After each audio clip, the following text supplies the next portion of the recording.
E aí, pessoal, aqui é Nando Vale, da WMS Brasil Music Show, mais um programa com meu amigo Beto Boareto e o nosso grande convidado, Ricardo Marins, aqui. Prazer te receber. Prazer é meu. Convite maravilhoso dos meus vizinhos. Vizinhos de bairro, né? Eu saio, caio do elevador, tô aqui dentro. Para na padaria. Paro na padaria, a gente toma Padaria, a gente café. acaba tomando café junto. Que prazer, que coisa boa. Bacana. Eu tive o prazer de te conhecer com o Ivan da Music Maker, uma vez, lá no trabalho que você tinha também no The Voice, né? Sim. Mas, bom, o intuito de te trazer aqui é primeiro pela admiração que a gente tem no teu trabalho, Ricardo, e hoje a gente sabe que você já tem grandes projetos na tua vida, nesses 30 anos, acho que você está 30 anos profissionais, 30 anos de carreira. 30 anos de carreira. Conta um pouquinho, como é que a música chegou na tua vida? Eu acho que é a primeira coisa, né?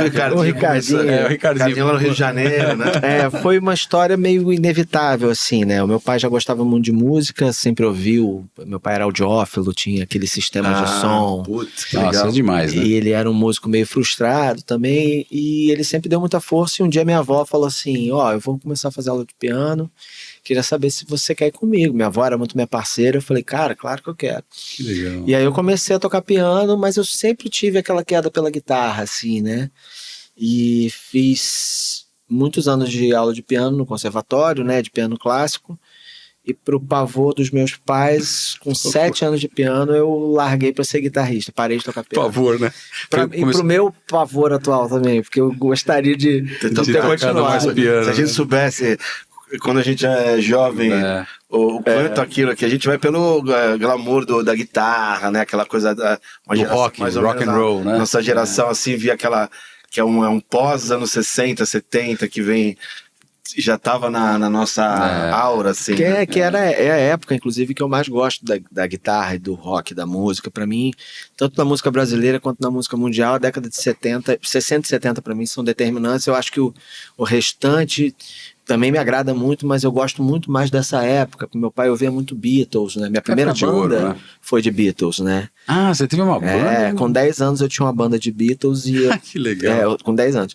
E eu tocava piano, guitarra e cantava, com 10 anos. Ô, louco, nossa. cara. Fazia os três. O canto não deu certo, né? Você não curtiu ou não desenvolveu? Não, é uma questão de aptidão. Acho que eu tenho uma cobrança muito grande em relação ao meu desempenho, né? No instrumento. E assim, eu falei, ou vou ser um cantor bom, ou eu vou... Ser um baita guitarrista. Ou eu vou ser, assim, eu acho que foi natural a escolha, eu era fissurado na guitarra, e o piano naturalmente me deu toda aquela base harmônica e a parte teórico-harmônica toda. E assim, me encheu de uma bagagem muito interessante, que é a música clássica, né? Que eu acho que é uma das músicas mais lindas. É atemporal, né? É atemporal, né? Tanto que você vê o metal, eles bebem muito na música clássica, né? Sim. Mas você estava falando que você começou, então, por causa da sua avó. Minha avó, que teve meu pai me dando uma super força, ouvindo muita música em casa, Beatles, e meu pai tinha uma coleção muito grande de discos, só que a guitarra foi uma coisa inevitável. No dia que um grande amigo meu que estudava comigo no conservatório falou assim, olha, eu preciso arrumar um professor de guitarra rock para você. Eu já fazia aula de guitarra no conservatório também, mas era uma coisa meio jazz, meio violão e tal, e eu não estava muito naquela. Os amplos não tinham distorção, sabe? Aquela coisa. E eu ficava meio incomodado. Aí ele falou, não, a gente tem que... Tava meio que desestimulando um pouco da guitarra. Ele falou, não, vamos arrumar um professor. Arrumei um professor de guitarra hard rock, que é o Marcelo da Guitar Company, lá em Cabo Frio. Legal, cara, Marcelo Pichu, o apelido dele. Pichu. O Marcelo foi o primeiro cara que me botou pra tocar com a guitarra com distorção, assim, sabe? E eu fiquei... maluco, né? Mas você estava usando distorção com valvulado ou com pedal já? Na época era qualquer coisa, Qualquer coisa, né? Qualquer coisa que distorcia. Distorcia tava bom, né?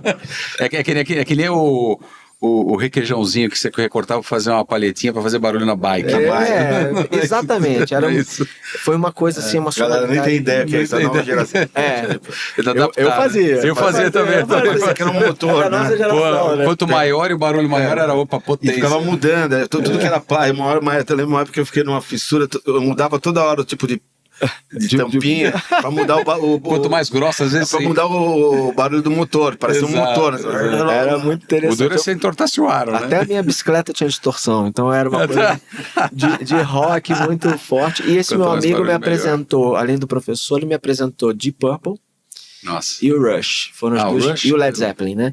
Então, assim, essa trinca foi determinante. Ele falou assim, na minha casa, né, tinha um sistema de som bacana, ele falou, senta aí que eu vou botar você pra ouvir um negócio. Nossa, eu ouvi. O cara começou com coisa de mau gosto, né? Eu me lembro como se fosse hoje. Daí ele senta aí que você tem que ouvir isso. Aí ele botou Burn. Aí o Burn... Num sistema audiófilo, isso é uma bênção, né?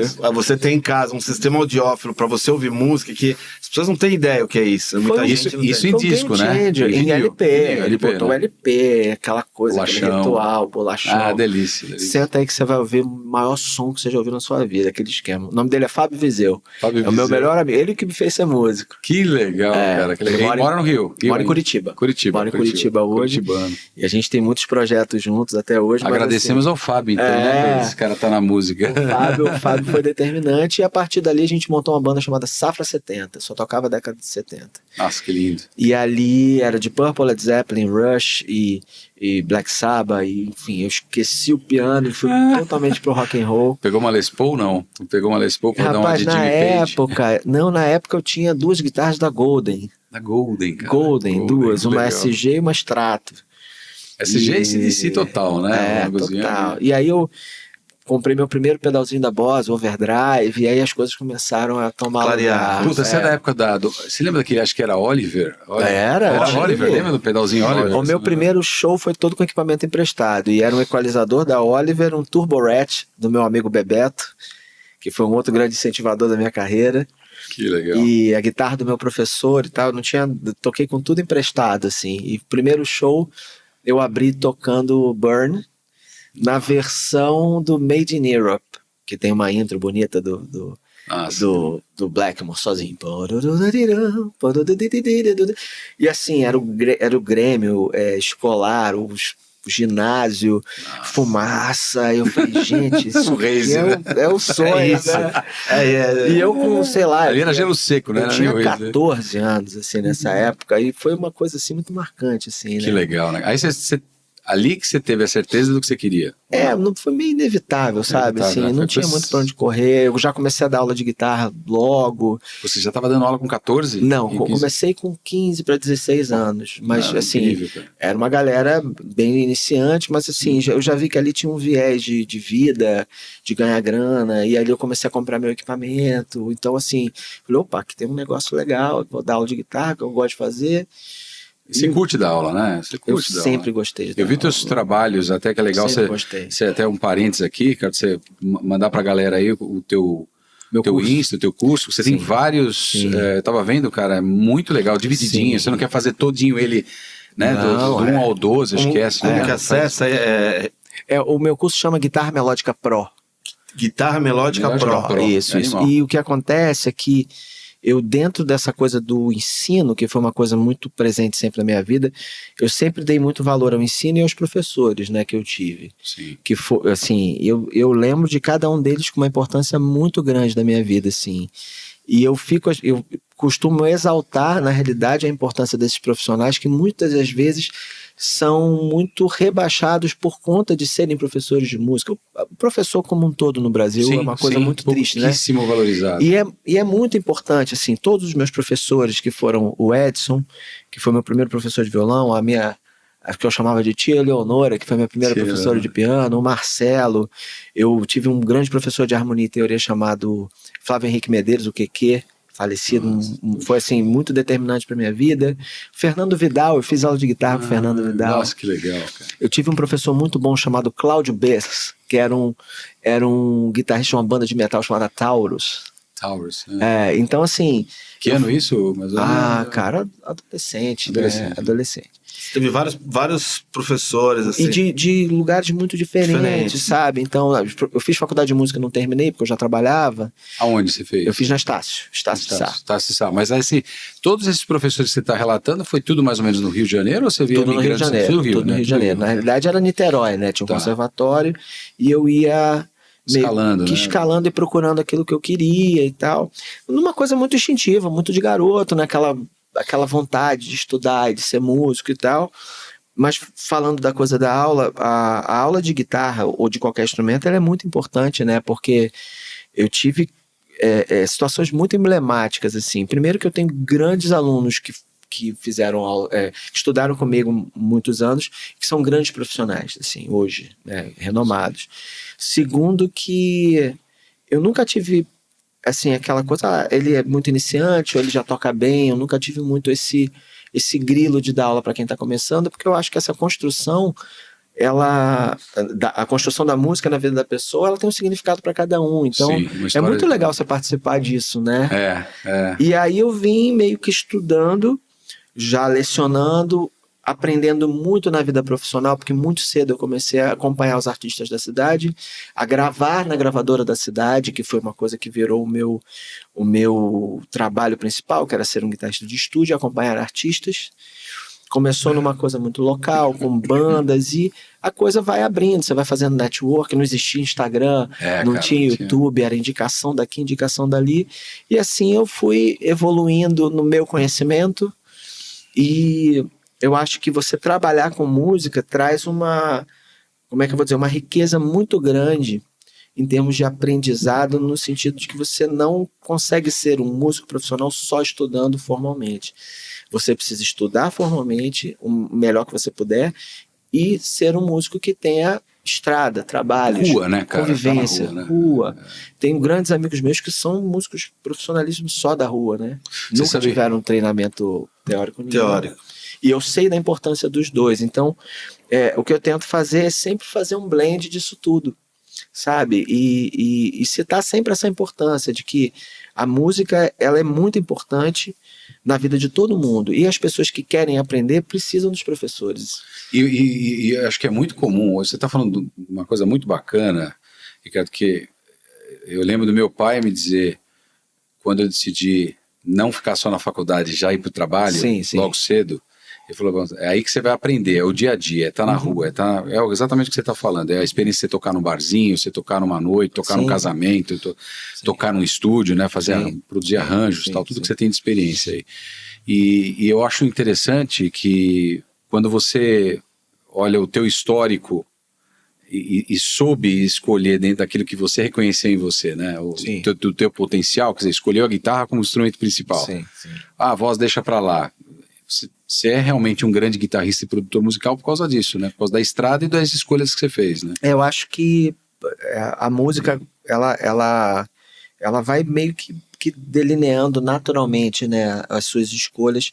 Eu acabei indo para esse lado muito guitarrístico, mas eu sempre tive essa coisa de lecionar, né, que eu achava muito me enriquecia muito, e a questão da produção musical, do estúdio, de conviver com grandes produtores, grandes músicos, de ver o quão importante, ao ser um músico de estúdio, eram alguns quesitos como precisão, você ter um ouvido esperto, você saber ler partitura, entender de vários tipos de música. Então essa versatilidade, de uma certa forma, me encantou muito. E como eu era muito estudioso, o estúdio, ele me dava como é que eu vou dizer, um direcionamento muito grande, porque eu tinha que tocar com clique, eu tinha que saber transformar o que eu sabia, né, a minha bagagem, numa leitura que fosse útil ao que o produtor estava pedindo, ao que o artista pedia. Então eu sempre fui muito roqueiro, mas eu sempre toquei muito de tudo, né? Porque você não tem como... No estúdio você vai ter que entregar aquilo que o arranjo... Que te trazem, né? O arranjo pede, você pode até ter... posso fazer A, B ou C, mas dentro do que tá pedindo. Exatamente. Né? Não, e eu passei a tocar muito mais violão, porque no estúdio, um guitarrista profissional, para você trabalhar no mundo geral, assim, você precisa tocar guitarra e violão. Naturalmente, quando te contratam, é para fazer guitarra, não é só violão de aço e violão de nylon, no mínimo. No mínimo. Né? Se você tem interesse ou tem habilidade de tocar outros instrumentos, um bandolim, outros instrumentos de corda, isso agrega mais ainda. E eu sou um super entusiasta de tocar vários instrumentos. Né? Eu não sou como o Gui, por exemplo. O Gui é multi-instrumentista.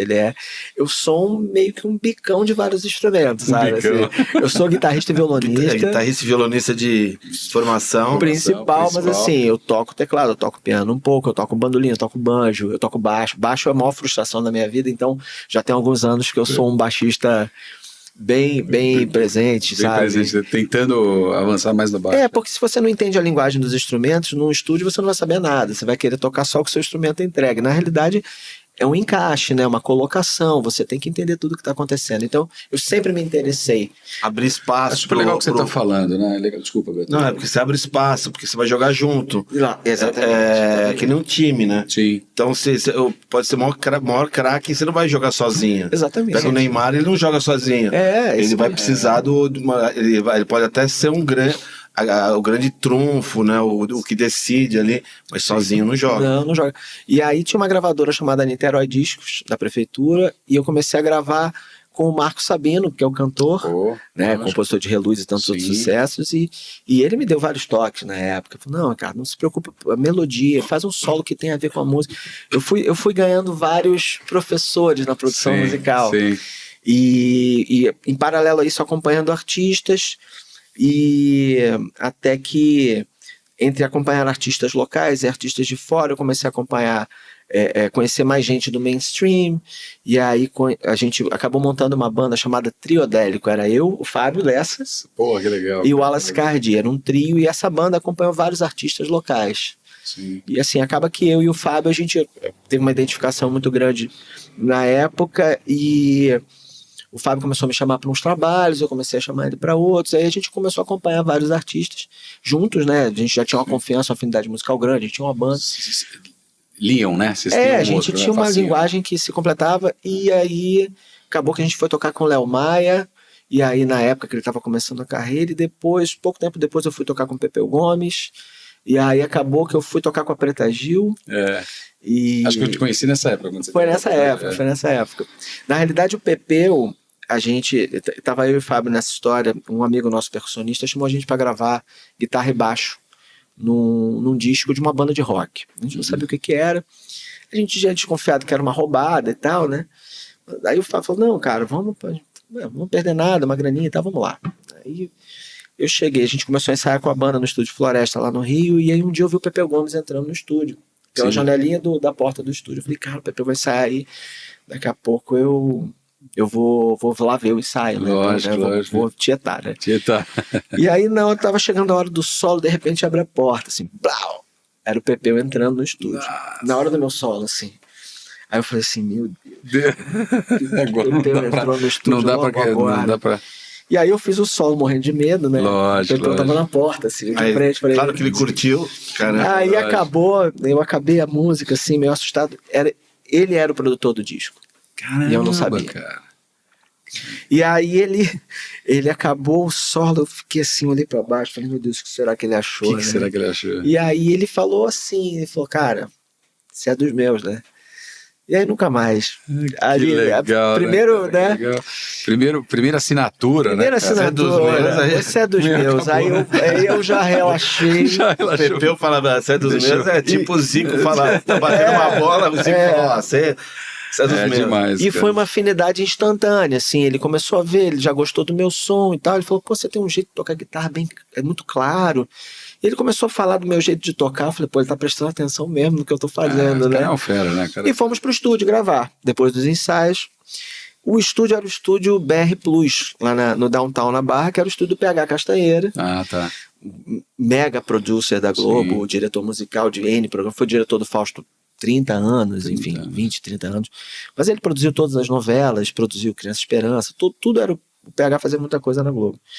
E no dia, o Ricardinho Palmeira, que é um outro grande guitarrista que vocês têm que chamar, né? Sim. Ele trabalhava com o PH no estúdio, ele é um super engenheiro. No dia, eu acho que ele não pôde ir e o PH ficou operando. Eu não sabia quem era o PH, né? Cheguei no estúdio para gravar as guitarras, o Pepeu ia depois, eu já conheci o PH, a gente começou a gravar. Eu já tinha uma onda de timbre em linha e tal, que era uma coisa meio rústica, mas o PH se amarrou e tal. Sim. E a gente foi gravando, aí um menino da banda falou assim, você sabe quem é esse cara? Aí eu falei, eu... PH, né? É o dono do estúdio, é o engenheiro. Ele falou, não, cara, o PH é um dos maiores produtores, diretores musicais do país, da Globo. Cara, enfim. que coisa. Ele produziu Amigos, o primeiro Amigos foi muita gente não sabe disso, né, Beto? Então, ele é um cara pra vocês. Que ele mora em Orlando, mas o dia que tiver aqui, vocês têm que aqui. Passeando em São Paulo. E ele meio que me adotou, assim. A gente gravou muito, aí quando eu vi, descobri o que era, e ele começou a me levar os trabalhos da Globo, para as novelas, para os programas. Eu virei meio que um dos guitarristas da banda da Globo nessa época, que ele era um dos caras que mais montava essas bandas para os programas especiais, né? Enfim, Criança Esperança, Festa de Gala, Festa do Rock, a gente fazia shows gigantes, especiais, e a banda era essa. Sim. E nesse mesmo dia, assim, eu conheci 2 caras, né, nessa mesma situação dessa banda que eu nem ia gravar, ainda bem que eu fui. Lógico. Eu conheci os caras que meio que abriram o mercado para mim, o PH como de produção musical e TV, e o Pepeu, porque logo após isso ele me chamou para tocar com ele. Nossa, a gente acabou de gravar o disco, aí ele... Foi fazer tour? Pra fazer turnê com ele, pra tocar com ele, né? Porque o Pedro Baby tava indo tocar com a Preta Gil, na época. Ele falou, o Pedro vai tocar com a Preta, vai sair, e eu queria que você tocasse comigo. Aí eu falei, cara, isso foi no DVD dele, ele me chamou. Eu saí de lá encantado. Só não tem preço, tem coisa que não. Tem coisa na vida que. Imagina o Pepeu, tipo, que é um. O Pepeu é um dos maiores guitarristas do mundo, do planeta. Né? E é uma graça de pessoa, né? Um cara muito legal. Cara, eu já tive. E aí ele me chamou. A gente consegue trazer ele aqui, né? Não, tem que trazer. O Pepe fala Pepe é meu padrinho de casamento, né? Nossa relação já. Pepe, ó. O peixe, a gente chama de peixe. Agora já tá mais próximo. O peixe além de ser um herói, ele é um cara que assim, a gente tem uma relação de família. Não, e um cara assim, por exemplo, não tem essa relação que você tem, lógico, nem de perto, mas das poucas vezes que eu tive com o Pepeu, uma graça de pessoa, cara. Ele é então, assim, ele, a família, a Simone, todo mundo. Engraçado, uma pessoa assim bacana. Que assim, eu acho que assim, de passar mal de rir foi com ele sempre. As histórias do Novos Baianos. Nossa, eu imagino que deve ter história ali. E aí ele me chamou pra tocar e foi muito engraçado, que ele me chamou, aí ficou uns 2 meses assim, a gente sem se falar, eu falei, cara, o cara, né, me achou gente boa, tava emocionado e tal, e aí deu um toque, mas não vai rolar. Então um dia ele me liga, do nada assim, fala assim, Richard, me chama de Richard, eu falei, oi, quem tá falando? Telefone fixo ainda. Pepeu, tudo bem? Você tem show no sábado? Aí era tipo sexta, né? Aí eu falei, não, cara, tô tranquilo. Ele falou, sabe o que é? Você quer fazer um show comigo no sábado? Eu falei, sábado amanhã. Ele, amanhã. Aí eu falei, tá, Pepe, mas tem ensaio hoje? Ele falou, não, acabou de acabar o ensaio aqui. Tô te mandando um boy com um cassete pra você tirar as músicas. Amanhã a gente passa na passagem de som. Aí eu falei, ui, tipo assim, e fora que eu fui pra casa de um amigo que tinha uma secretária eletrônica, e ele passou várias músicas pela secretária eletrônica, ele gravava, a gente... Bicho, era uma loucura. O que tinha na época, né? Era o mais tecnológico. Era o mais tecnológico. Aí meu amigo gravou, o Bebeto, esse meu amigo gravou, porque eu não tinha, né? Enfim, eu virei a noite tirando as músicas, a gente viajou pra Vitória, passamos as músicas na passagem de som e foi um show inesquecível. Foi uma coisa assim, tipo, primeiro show. Que ano mais ou menos isso? Cara, isso foi 2000 e... Eu toquei 5 anos com ele, eu acho 2004. Pô, que legal, hein, cara? 2004, 20 anos isso já. E assim, aí eu comecei a fazer turnê com ele, tocar. Mas um dia o Pedro me liga e fala, Ricardo, tô indo morar em Nova York, vou tocar com a Bebel Gilberto. Queria saber se você quer tocar com a Preta Gil. Eu falei, cara, mas eu tô tocando com seu pai. Como ele falou, não, ela não vai fazer muito show ainda e tal, também, mas assim, você tem a linguagem, você toca com meu pai, você entende a coisa das guitarras mais swingadas, do afoxé, do funk, do soul, do pop. Queria muito que você, né, fizesse no meu lugar. Você não quer mostrar um pouquinho pra gente desse funk, desse afoxé, sei lá, né, esse lance na guitarra, né, que é legal. O papo tá bom, mas pô, temos essa Gretchen. Esse baita música fazendo. Essa coisa do... Não é a Gretchen, mas é a Gretchen. Essa coisa do rock sempre foi muito presente na minha vida, mas eu sempre tive que tocar guitarra base, né, de forma extensiva. Então... Eu comecei a entender que não dava para tocar só rock, né? Sim. E eu comecei a ver que a guitarra groove, né? A guitarra funk, soul, rhythm and blues e tal, ela tinha uma coisa toda especial que eu precisava aprender. E eu aprendi meio que na vida, sabe? Tipo assim, sim, foi uma coisa... Você não teve que parar para estudar. Tinha que tirar as músicas e... É tipo da noite pro dia, né? O show é amanhã.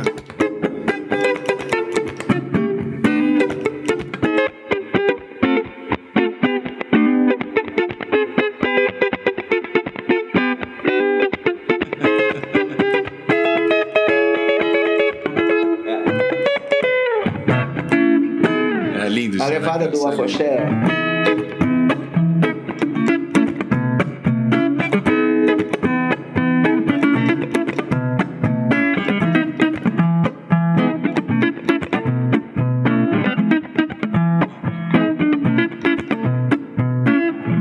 Isso aqui é Pepeu, né? Brasileiro e Pepeu. Essa jogada do...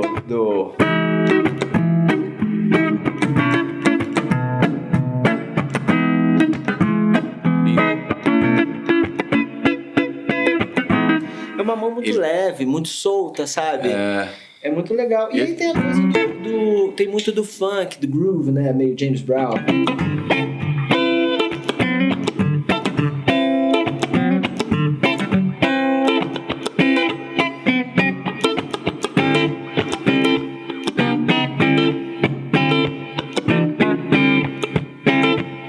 Chora. É tocar, né?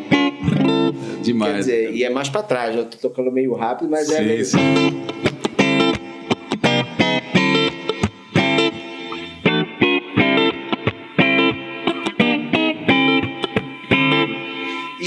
E foi muito legal, né? A gente começou a ter um vislumbre de uma música muito mais universal, assim, né? Sim. Foi muito legal, assim. E Pepeu, a tua experiência de viver, de tocar 5 anos ao lado de um cara que tem uma imaginação, tem uma qualidade musical, né? Uma criatividade incrível. A voz dele é linda. Eu queria você tocar com Jimi Hendrix. Não, pra mim, o sentimento era esse. Dentro do nosso universo brasileiro. E ele sempre me surpreendia, porque ele pegava o violão de aço, era uma coisa... E assim, eu tocava muito choro. Eu tocava... Nossa, chorou demais. Numa época, a gente tocava com os irmãos Gomes, né? Que era o Pepeu, o Didi e o Jorginho. Que pra mim são assim, as lendas absolutas, o Jorge Gomes, Didi Gomes e o Pepe. E eu acompanhei essa turnê um tempo. E eu tocava Hammond, violão de nylon e guitarra. Cara, foi a época que eu acho que eu mais gostei, assim, de tocar na vida, sabe? Porque os shows do Pepeu são todos apoteóticos. Você sai, tipo assim... Cara, Alma lavada, não acredito o que aconteceu, sabe? Você sai, parece que passa um trator em cima de você.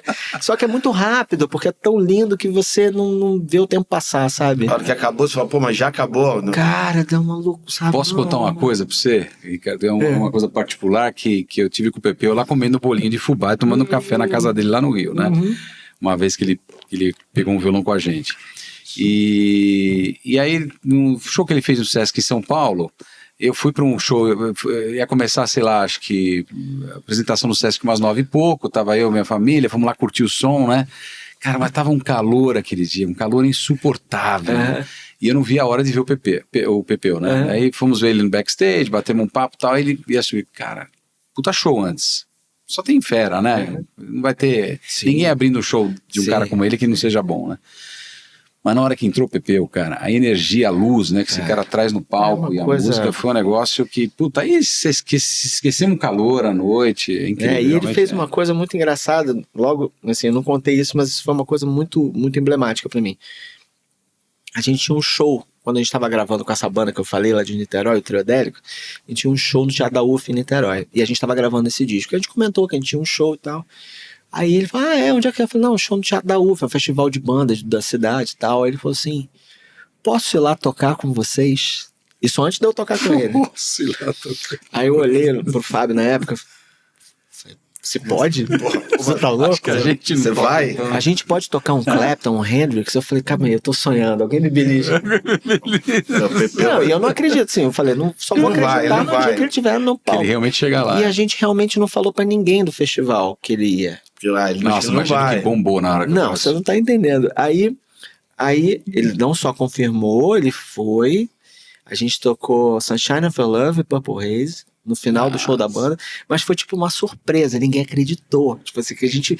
Assim, que sorte eu tá aqui, né? A gente não anunciou.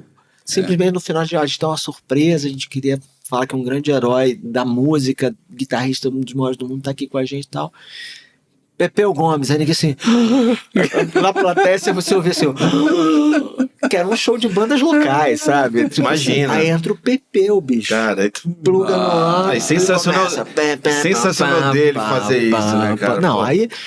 E aí, obviamente, a relação, né, ali, ele mostrou quem era. Me conquistou pra sempre, né? Pra sempre. E quando a gente...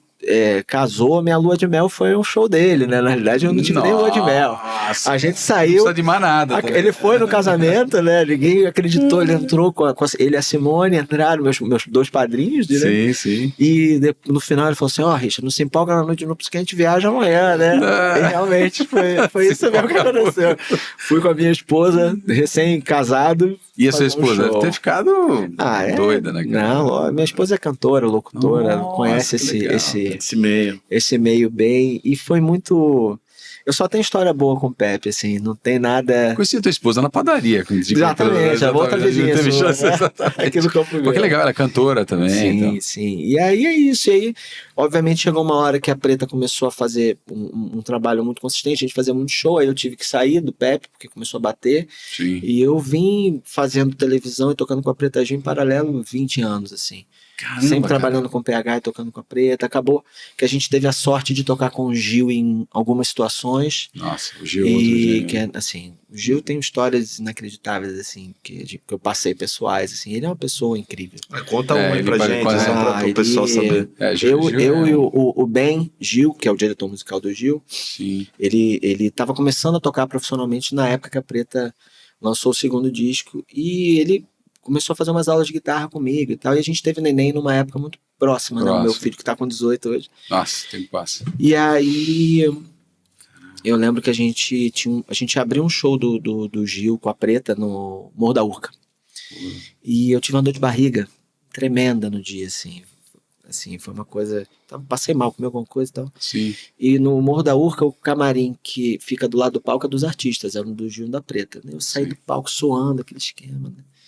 E aí, o primeiro camarim que eu vi, procurei um banheiro, né? E quando eu entrei, aquele camarim todo branquinho, chinelinho, violão no sofá, eu falei, meu Deus. Putz, camarim do Gil, né? Do Gil, né? E aí, eu já tava saindo, aí o Gil tava chegando, ele falou assim, eu com a mão na barriga, assim, você tá passando mal? Eu tava imitando aí eu direitinho. falei, pô, Gil, eu tô com alguma coisa, desculpa, eu entrei no seu camarim, me perdoa, não era pra tentar, tô procurando um banheiro. Ele falou, por favor, se precisar, use meu banheiro. Você está passando mal, pode usar o meu banheiro. Aí legal, eu não acreditei. Eu falei, não. Eu falei, eu não vou fazer isso. Não posso fazer isso. Aquele camarim maravilhoso, limpinho, todo branco. E o Gil super gentil. E acabou que nesse dia eu fui em outro banheiro. Eu falei, eu agradeço, fiquei mais fã, mas eu não posso fazer isso com você. É lógico. E acabou que depois a gente entrou no camarim, conversou sobre filho e tal. E tava eu bem e o Gil conversando, falando de filho, né? E aí eu falei do Davi, né? Meu filho que nasceu há pouco tempo e tal. Passou um tempão, a gente abriu um outro show dele, né? E ele já tava rolando palco, o Arthur tava fazendo um solo maravilhoso, aquele solo de abertura do show do Gil, incrível, lendário. É. E aí o Gil tava na coxinha esperando pra entrar. Isso foi o que mais me marcou. Isso, uns 3 meses depois, Noite Carioca, vai ver, nunca esqueço. E aí o Gil, eu tava na coxinha vendo, né, e tal, e o Gil me chamou, falou assim... não sei se ele vai lembrar disso, são tantos acontecimentos, mas ele veio, eu achei que ele estivesse precisando de alguma coisa, de algum problema e tal. Sim. Aí ele falou assim, tirou o fone e falou assim, e o Davi, como está? Olha só, cara. Aí eu, ui, tipo assim, ele lembrou do nome do meu filho. Do seu filho. Ele não esquece, se você conversa com ele uma coisa, ele não esquece. Assim. Então ele não vai esquecer esse papo. Ele é presente mesmo. Não, ele é uma pessoa que ele tá ali contigo, assim. Incrível, isso foi um presente que tocar com a Preta, né, me trouxe. A Preta foi minha parceira, foi quem primeiro deu, né, o primeiro presente do Davi, quem deu foi a Preta, né. Olha, que legal. Ela sempre falava, não, eu sou tipo madrinha do Davi, porque... Eu tocava com ela e assim, tocar com a Preta Gil profissionalmente, o sucesso que ela fez ao longo dos anos meio que veio junto com o meu crescimento profissional e familiar, quer dizer, com a constituição da minha família, então sou muito grato. Assim, é lógico, isso fica registrado, né? Cara? A Preta sempre foi, a gente ficou muito parceiro, a gente compôs muita coisa, a gente fez, e ela... Assim, eu sou muito grato por 20 anos que a gente trabalhou junto, fizemos muitas turnês, gravamos muitos discos. DVDs. Caramba, é história, hein? É história. Foi o Brasil inteiro está... Fora do Brasil também ou só o Brasil? Sim, a gente fora tocou do Brasil também. Japão, a gente foi pra África, Caramba, a gente fez bastante coisa, assim. A gente foi pra Costa Rica, América Central, Estados Unidos, a gente fez muita coisa. E a Preta foi meio que assim, o meu trabalho principal, em paralelo à TV, esse tempo todo, né? E você vê, são tantos músicos brasileiros, eu duvido que muita gente saiba ou conheça toda a importância da Preta Gil, até fora do Brasil, né? Dos países que você tocou com ela, qual que mais se impressionou, assim, a recepção? O Japão que eles amam a música brasileira, né? Não, e o Japão é um país que não existe, parece mentira, sabe? A educação das pessoas, a solidariedade das pessoas. Basta limpar o estádio que não tá saindo, os exemplos que a gente viu no Brasil. Eu tenho um amigo, Rafinha, que até tocou comigo, que é o Batera, ele participou até da abertura das Olimpíadas do Japão. Tocando trompete, mas ele é baterista. Sim. E ele falou que assim, onde ele mora, falou, tem mais ou menos, que a gente tem um Blue Note, São Paulo, Rio, falou, aqui tem uns 40 Blue Notes em volta de onde eu moro, assim, muita gente, muito maravilhoso. Músicos do mundo todo muito tocando, então, e eles amam música, né? E essa viagem teve uma coisa muito emblemática, porque a gente fez 2 shows, um Brazilian Day, e a gente abriu uma premiação, onde eu e a Preta, eu de violão de nylon e a Preta, a gente ia tocar uns sambas e tal, e a gente estava abrindo pro Menescal e a Leila Pinheiro. E nesse dia eu conheci o Menescal e assim, eu falei, cara, o medo, né, de abrir um show pros papas da Bossa Nova, sabe? É muita responsa, cara. Muita responsa. Então, assim, a Preta é um divisor de águas na minha vida, assim, profissional, e assim, eu só tenho assim, gratidão mesmo pelo trabalho. Depois do trabalho com a Preta Gil, você parou com as turnês, com esses trabalhos? Assim, em paralelo aos trabalhos de turnê que eu fazia, eu já estava na TV. Eu já estava fazendo arranjo para televisão e tocando e gravando muito. E aí estava na Globo já? Já fazia algumas coisas, prestava serviço como músico na Globo bastante, especialmente fazia muita coisa com o PH. Quando o PH saiu, eu acabei fazendo mais umas coisas. E aí eu fui convidado para fazer os programas da Endemol pelo Dunga. O Dunga é um dos maiores baixistas do Brasil também, é um super produtor, diretor musical. Ele é o diretor musical dos programas, dos realities da Endemol, que são Masked Singer, Canta Comigo Tim, e na realidade na época ele me chamou para fazer parte do The Four, que era o The Voice. Eu lembro do The Four. Da Xuxa, né? Que era na Record. Então a gente fez 2 anos como músico e tal, e trabalhando muito com ele, eu não estava mais fazendo as coisas da Globo e tocando com a Preta, e aí as coisas começaram a chocar um pouco e veio a pandemia. Quando veio a pandemia, a gente acabou tendo que se adaptar para trabalhar com a televisão online e as turnês pararam, né, obviamente, né? Sim. E ali eu estava para nascer meu segundo bebê, que é a Sofia, que nasceu no meio da pandemia. Primeiro você teve o Davi, que é menino, e a Sofia? A Sofia nasceu em 2020. Tá com 4 anos. Caramba, cara, nasceu. No olho do furacão. A Chloe, minha filha, também. Ela nasceu. Para ela, eu até estava comentando com ele. Sim. O normal era máscara, ela não sabia o que era não ter máscara. Todo mundo coisa louca, né? Ela nasceu em 2019, a minha. E ali a realidade de estar em casa, de poder ver o nascimento e o crescimento da minha filha, coisa que eu não pude acompanhar muito do meu filho, porque eu fazia muita turnê. Foi me dando uma certa vontade, e assim, a situação ficou muito estranha, a coisa online funcionava, o meu curso online já gerava um pouco, me ajudou muito na época, mas foi uma época muito difícil para todo mundo, né? Mas eu vi que a televisão e o trabalho online eram coisas que eu podia substituir pelas turnês, né? Sim. E aí... Tá um pouco mais em casa, mais presente também. Sim. Né?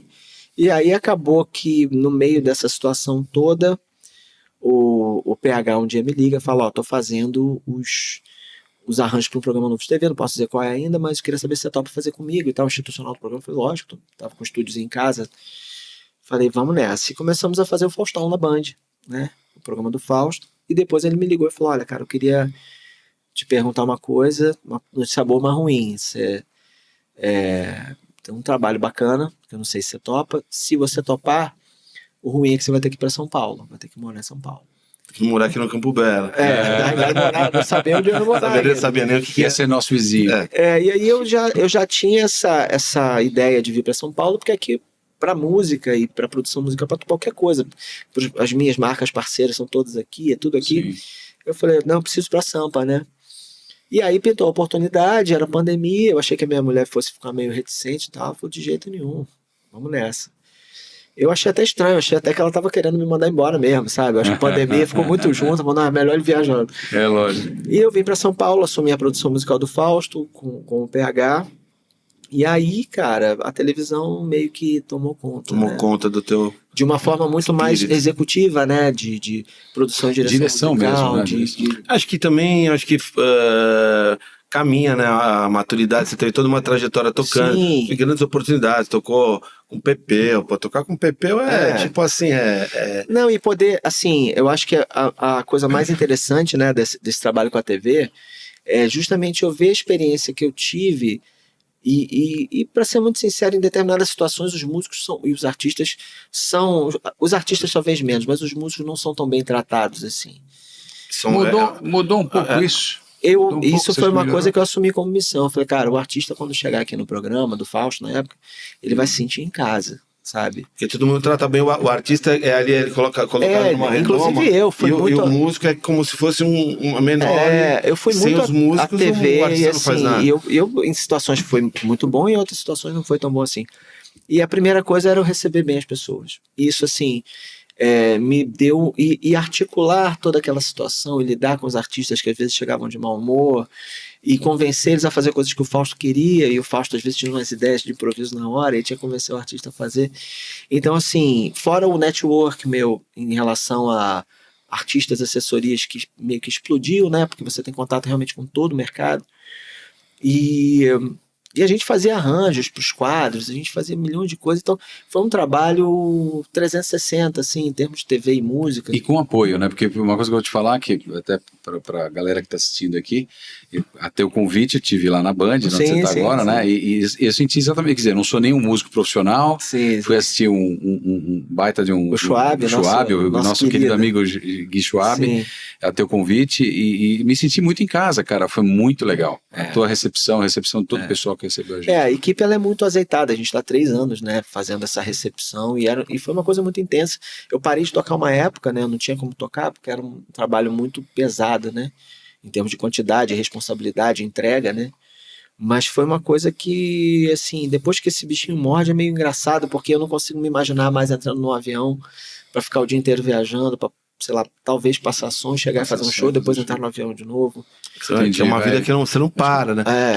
Depois de um determinado tempo da vida, fica mais cansativo. Você quer estar em casa, você quer, por mais que a TV seja puxada, que eu sei que a gente sabe como E eu acho que apesar da grana ser boa, de você fazer uma turnê com um bom artista, o legado, ele é muito... Você vai ficando velho, você começa a pensar em umas coisas, tipo, o legado, o que eu vou deixar? Cara, tudo que eu fiz de televisão tá registrado, sabe? É uma coisa... fica ali, tá ali. Tá ali o legado, sabe? Desde o primeiro Faustão na Band até agora o Melhor da Noite, que eu faço a direção musical. Os programas estão no YouTube, velho, sabe? Estão no Band Play. É muito legal isso. Então, cara, a gente tá fazendo a retrospectiva, eu falei, cara, quanta coisa eu fiz, sabe? Porque tem uma coisa...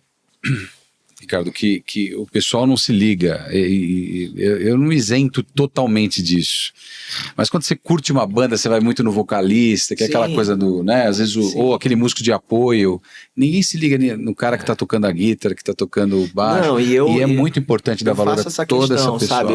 Primeiro eu falo com os diretores musicais, ora para azeitar o formato do programa, para eles entenderem e tal, porque tem isso, às vezes tem que editar as músicas e tal. Ora, eu falo com o diretor musical porque eu vou tocar com a banda do programa e faço a direção da banda do programa, então preciso pegar esse material, pegar os VS, cortar no tamanho certo, ver se o artista concorda, passar para a banda, a gente ensaia antes do programa e toca ao vivo logo depois. Assim, eu sou agraciado com a presença de grandes músicos sempre, isso é uma bênção, sabe? É reconhecimento pelo que você faz. O Bruno Alves, que você conheceu esses dias, que é um grande pianista, tecladista, maestro. O empresário, né? Empresário, um cara. Sim, eu tenho se eu posso dizer que eu tenho uma riqueza, é o meu capital pessoal, o meu relacionamento com pessoas maravilhosas, sabe? Assim. Mas é muita responsa, é uma coisa non-stop, é quase 24 horas por dia, o telefone está sempre tocando, novidades acontecem o tempo inteiro. Não é uma coisa tranquila no sentido... É muito dinâmico, sabe? Não é simples de se lidar, não. Né? Não é fácil. Por exemplo, uma coisa que me chamou a atenção, porque eu não tenho experiência nenhuma com TV, e eu lá vendo a apresentação do Gui Schwab, foi equipamento, por exemplo, todo o cuidado que vocês tiveram ali, puta som, cara, ali dá pra fazer um showzaço ali, a equipe toda, tanto a parte do PGM que vai pro ar, quanto a banda ao vivo ali, é um capricho, são profissionais muito, muito, muito, que é mais um presente que eu tenho, de poder ter uma equipe tão boa trabalhando comigo, assim. O que você enxerga de projetos pro teu futuro, Ricardo? Eu tô voltando a ser um pouquinho guitarrista, né, porque não posso perder esse. Claro. Então a gente está fazendo um trabalho forte em relação ao curso. A gente vai ter muita coisa nova também. E a gente... no curso online? No meu curso online. A gente vai começar um trabalho essa semana, inclusive, novo, muito forte. Eu estou lançando coisa nova de guitarra, assim. Estou com um trabalho que é instrumental, meu trabalho pessoal, né? Uhum. E eu estou com umas músicas novas já para gravar, algumas surpresas que eu não posso revelar muito ainda. E eu continuo na TV, né? Fazendo toda essa parte da Band, com a banda do programa e com o programa como um todo. Mas eu confesso que eu tô sempre buscando uma coisa nova, assim, sabe? Então, esse meu trabalho com as marcas que eu sou parceiro, de consultoria, quer dizer, a gente está para lançar vários conteúdos com várias marcas, os quais eu sou meio que um demonstrador consultor técnico, sabe? Sim. Então, a gente tem todo esse trabalho também, que é um trabalho tão importante quanto. E eu tenho um trabalho que está em andamento, que é justamente, talvez a música e a experiência que eu tive tenha alguma serventia para outros, né? Sim. Então a gente tem uma ideia de começar a fazer um trabalho um pouco mais focado em carreira, sabe? Carreira na música 360, sabe? Sim. Você quer ser guitarrista, ou você quer ser produtor musical, você quer trabalhar em TV. Eu acho que eu tenho bastante bagagem para falar disso. Para poder falar disso. E a gente tem muita gente que não sabe qual caminho. A pessoa... eu acho legal, eu queria estar ali, mas qual que é o primeiro passo? Como é que eu faço?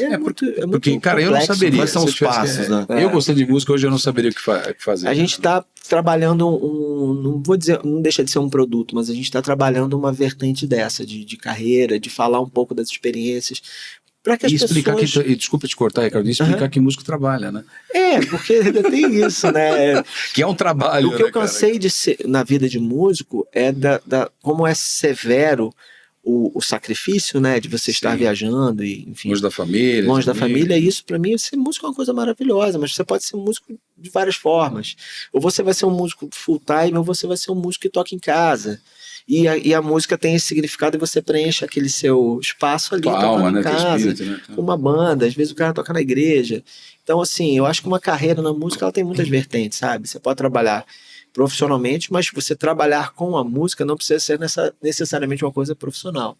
Pode ser uma coisa que te preencha, né? Sim. Então, a gente vai lançar alguma coisa nesse sentido também, talvez no âmbito online, um pouco presencial. Eu tenho dado umas palestras sobre carreira, economia criativa, então isso é uma coisa que a gente está trabalhando, que pode ser que vire um viés interessante também para muita gente. Como guitarrista básico que sou, Ricardo, por exemplo, looping, cara, sabe essas dicas que eu vi que você tem lá uma parte de pedais, como tirar um som mais rasgado, com fuzz, é muito legal isso, cara, isso é muito legal. Eu acho que pelo menos dá um caminho, né? Mostrar um caminho a seguir, porque é tanta coisa que a pessoa chega e... O meu curso, ele é isso aqui, ele mostra exatamente como eu aprendi a tocar e quais são os conceitos que eu julgo mais importantes para tocar um instrumento. Que para mim é a melhor forma de você ter algum tipo de expressão. A guitarra corre um grande risco de ser uma coisa muito técnica, né? E existe um paralelo, uma linha muito tênue entre ser técnico e ser musical. Né? Tem muita gente que fala que para ser musical você não pode ser técnico, e para ser técnico você não pode ser... Não, eu acho que as coisas têm que caminhar juntas, mas tem que ser coerente com o que você quer fazer, com o estilo que você quer tocar. E às vezes você é muito musical... Sim. E não se dedica à técnica e não consegue avançar no ser musical. Porque não tem eu acho que você tem que ver aonde você quer chegar e tentar estudar uma forma disciplinada de fazer isso, sabe? O que eu tentei pegar foi a minha experiência como instrumentista e pegar as coisas mais importantes para se transformar num artista, num músico musical, entre aspas, né? E eu coloquei tudo dentro desse curso. E o curso está em constante evolução, né? E assim, falando para a galera poder olhar lá tua página, porque eu vi uns trechos e tem a didática, isso que é legal, porque às vezes você manja muito, mas não sabe colocar didática, e você tem são muitos anos, né? Eu dou aula há 30 anos eu dou aula, né? Eu parei um pouco esses anos, mas assim, eu peguei todo esse esforço e coloquei nos cursos online, que é um produto que fica pronto, né? Porque a gente tem dois problemas hoje, não sei se você concorda comigo, Ricardo. Você está falando na teoria de um atalho. Sim. Não deixa de ser um atalho, porque com toda a experiência profissional que você tem, você entrega um negócio meio pronto, né, Beto? Ele já vai entregar ali pronto. E também tem a galera de hoje, que às vezes, a gente tem falado isso de vez em quando aqui no programa, né? Que por falta de tempo ou de foco, acaba não se dedicando ao estudo. É aquela coisa, eu vou tocar. Hoje é muito material e as coisas são muito... Se perde, né? Perdidas, sabe? Eu mesmo pego vendo coisas, às vezes eu preciso aprender um negócio, eu vou olhar e falo assim, caramba, para. Tipo assim, para onde eu vou, né? É muita coisa. Então, o meu curso, ele meio que dá um caminho, sabe? E a ideia é realmente expandir isso, né? Pro violão de aço, violão de nylon. Tá mais na guitarra por enquanto, mas já existem projetos e coisas acontecendo que estão no sentido de uma música mais abrangente, né? Pensar como um músico mais completo, mais musical de fato. Né? Como é que você... Conselho que você daria para quem está começando na música hoje? Quem sonha com música? Conselho é um negócio tão difícil, né? Eu falo que eu recebi muitos bons conselhos e muitos conselhos ruins na vida. Que às vezes o conselho pode servir para um, pode não servir para outro. Mas ainda assim, é sempre válido você... Tem aquela frase famosa que se vem, conselho bom se vendia, né? Vendia. Eu não concordo, porque eu acho que se você tiver um bom coração, você não custa nada você dar um bom conselho, mas eu acho às vezes não é bom para todos. Né? A música... Mas pela tua experiência, né? Você vai ter muita coisa para falar. A música ela é uma coisa muito particular na vida de cada um, assim. Eu acho que traçar um objetivo e eventualmente você vê que aquele objetivo ele se transformou em outra coisa. Você não tem muito medo também de arriscar, né? De sair um pouco da caixa, sabe? Eu acho que se eu não tivesse o destemor, né? De falar assim, não, beleza, vou para São Paulo, vou assumir uma coisa que eu já fiz, mas que eu nunca fiz do jeito que eu vou fazer agora. Eu não sabia o que ia acontecer, não sabia se ia dar certo. Se você não estivesse fazendo aquele solo, o Pepeu não tinha visto você naquela hora. Quer dizer, se eu não tivesse gravar com aquela banda, eu não teria conhecido o Pepeu e o PH. Você podia largar tudo, vir para São Paulo e não dar certo, é sempre um... Não pela tua falta de competência, nem por isso, nem por aquilo. Sim. Por um todo, porque é muito complexo o sistema de trabalhar numa emissora de TV. O Beto fala muito isso, que às vezes a oportunidade chega, né? Você tem que aproveitar essa oportunidade. A enxergar, né? Ou enxergar ou se atirar naquela oportunidade para ver se ela vai te trazer algum... Não com o objetivo de, aquilo tem que me trazer obrigatoriamente um resultado, mas de repente uma coisa eu vou mais longe, assim, eu acho que é ser objetivo também na forma de você lidar, sabendo que aquilo ali talvez traga uma série de danos, sabe? Tipo, a saúde. Hoje em dia, assim, eu conheço poucos músicos, assim, que bebem, que fumam, que não fazem exercício. Já é uma coisa naturalmente... Que mudou, né? Já é uma coisa ruim você não dormir, viajar muito e tal. Então, se você ainda bebe, se você ainda fuma, é muito ruim mesmo, né? Eu nunca bebi, nunca fumei. Então, isso me ajudou a não morrer, sabe? Porque eu já quase, o ritmo de trabalho já era morri, grande, mas o ritmo de trabalho, o estresse, a pressão, eu acho que é justamente você estar aberto às oportunidades e se preparar o melhor possível para elas, né? Isso é fato. E a outra coisa que eu falo também é não perder o primeiro amor pela música, sabe? Porque eu ainda, quando eu pego a guitarra pra tocar, parece tô vendo, você tá abraçado nela. Tô aqui, assim, ainda é o mesmo sentimento que eu tinha quando eu tinha 14 anos. E eu quase perdi isso. Eu acho que não muito tempo atrás eu tocava tanto que chegou uma hora e falei, cara, não quero mais tocar, eu quero virar outra coisa. Ou seja, toma cuidado com o que você pede, que pode acontecer, né? Deus ouve. E aí eu vim para São Paulo para fazer direção musical de TV, quer dizer, eu nunca tinha planejado isso, sim, mas eu estava apto e preparado para assumir essa função, esse trabalho. Esse BO. E acho que assim, tudo que você viveu, né, assim, tem o lado bom e o lado ruim, né? Então, quando você chega hoje que você recebe lá os músicos que você acabou de falar, e a gente viu, né, nós tivemos como você recebe os músicos, então você passa isso pro pessoal, você poder devolver isso de uma maneira e proporcionar isso e de uma forma carinhosa, sabe? Eu acho que o artista e o músico é artista, todo mundo fala, porque o músico é o artista, o músico é artista, ele tem que ser recebido com carinho, com atenção. Todos, né? Cara, não dá pra você separar o músico do artista, porque o músico é um artista. Cara, na boa. É muito triste isso, né? Eu sou um coadjuvante aqui na indústria, por estarmos aqui no ambiente da loja, da Taylor, né? Da WMS Taylor. Mas eu acho assim, eu assino um show acompanhando eventos. Às vezes eu acho, Ricardo, que desde o roadie, ou quem quer que seja, o cara que está no backstage, às vezes ele é pouco valorizado, mas se não tem essa galera toda... Não, a equipe é fundamental. Nada, junto, né? Não fala nada, ninguém faz nada sozinho. Não, e eu vou falar nomes, assim, eu acho que na minha equipe lá eu tenho pessoas que eu não saberia como viver se não estivessem comigo. Na minha equipe musical, que fazem a produção artística comigo, eu tenho os diretores do programa, que são o Nando Iglesias e a Fernanda Ortiz, que são pessoas absolutamente artísticas, que são os diretores. O diretor de conteúdo, que é o André Mineiro, que é um cara que toma conta do programa inteiro. E debaixo do meu guarda-chuva eu tenho a minha produtora artística, que é a Ana Bidu, a minha produtora de logística, que é a Thalita.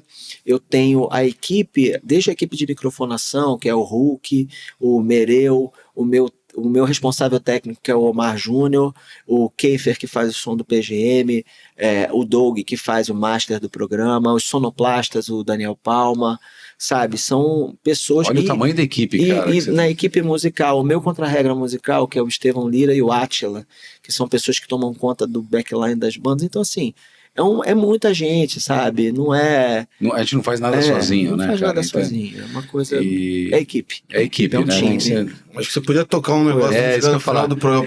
Passa rápido. Passa muito rápido. Eu tô olhando aqui, eu falei, caramba. É isso aí. Toca uma coisa que você curta muito. Que você...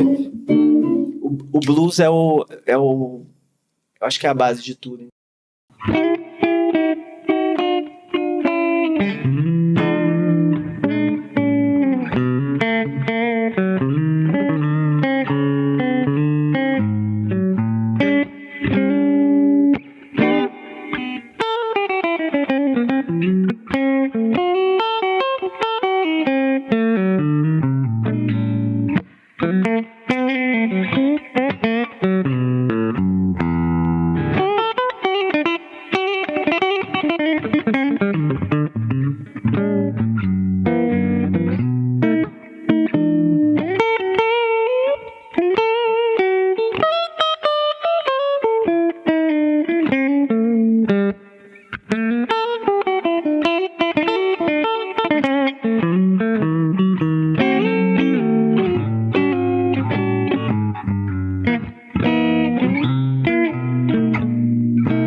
Ricardo Marins, pessoal. É isso aí.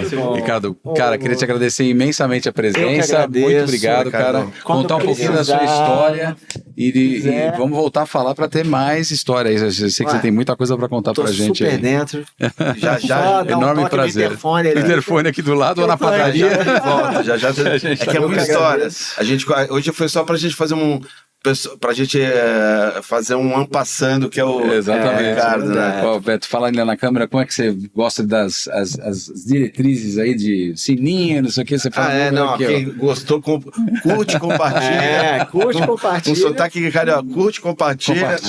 Não, e sigam as minhas redes sociais. Exatamente, também. redes sociais e o curso do Instagram, Ricardo Marins Oficial, Ricardo Marins Oficial no YouTube. Repete de novo, devagar, vamos lá. Ricardo Marins Oficial no Instagram, minha página de guitarrista. Ricardo Marins Music, minha página do Instagram de produtor e diretor musical. E o meu canal do YouTube. É isso aí. E o curso? E o curso lá no... Quem quer aprender a tocar... Não é? Quem quer aprender a tocar tem que clicar lá no link da bio pra entrar no... Guitarra sensacional, vale super a pena, Guitarra pessoal. melódica, né? É isso aí. Valeu galera. Até a próxima. Valeu. Show.